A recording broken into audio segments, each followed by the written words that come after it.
Hello, আসসালামু আলাইকুম। আজকে আমি আপনাদের সাথে পেঁপে দিয়ে খুবই মজাদার একটি ডালের রেসিপি শেয়ার করব। খুবই স্বাস্থ্যকর এবং মজাদার একটি রেসিপি এটি। ভাতের সাথে যদি এই পেঁপে ডাল থাকে তাহলে মাছ মাংসের প্রয়োজনই হয় না। তো চলুন দেখে নিই রেসিপিটি। তো এই জন্য একটি প্রেসার কুকারে দিয়ে দিচ্ছি আগে থেকে কেটে রাখা পেঁপে, এরপরে দিয়ে দিচ্ছি ধুয়ে রাখা ডাল, কয়েক টুকরো রসুনের কোয়া, মরিচ কুচি, হলুদের গুঁড়ো সামান্য পরিমাণ এবং সামান্য পরিমাণ মরিচের গুঁড়ো, স্বাদ মতো লবণ এবং সামান্য পরিমাণ গরম মশলার গুঁড়ো। এবারে দিয়ে দিতে হবে সামান্য পরিমাণ পানি দিয়ে একটু নেড়ে চেড়ে মিশিয়ে নিতে হবে।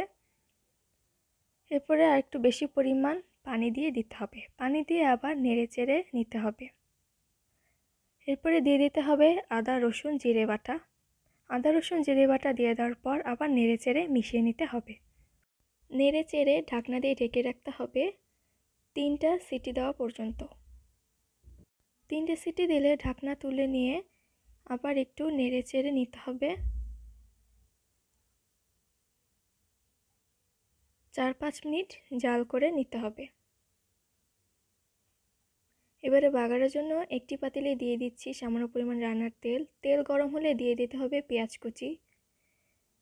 পেঁয়াজগুলোকে ব্রাউন কালার হওয়া পর্যন্ত ভেজে নিতে হবে। তো আমার ব্রাউন কালার হয়ে গিয়েছে। এবারে দিয়ে দেব সেই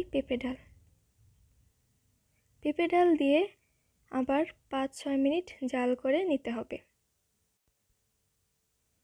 তো 5-6 মিনিট জাল করে নিলেই হয়ে যাবে আমাদের পেঁপে ডাল। বাচ্চারা যদি পেঁপে খেতে না চায় অথবা পেঁপে পছন্দ না করে তাহলে যদি এভাবে ডাল দিয়ে পেঁপে রান্না করে দেন তাহলে বাচ্চারা খুব মজা করে ভাত অথবা রুটি দিয়ে এই পেঁপে ডাল খাবে। ভালো লাগলে আমার ফেসবুক পেজটি ফলো দিয়ে রাখবেন এবং ইউটিউব চ্যানেলটি সাবস্ক্রাইব করে রাখবেন। ভালো থাকবেন। আসসালামু আলাইকুম।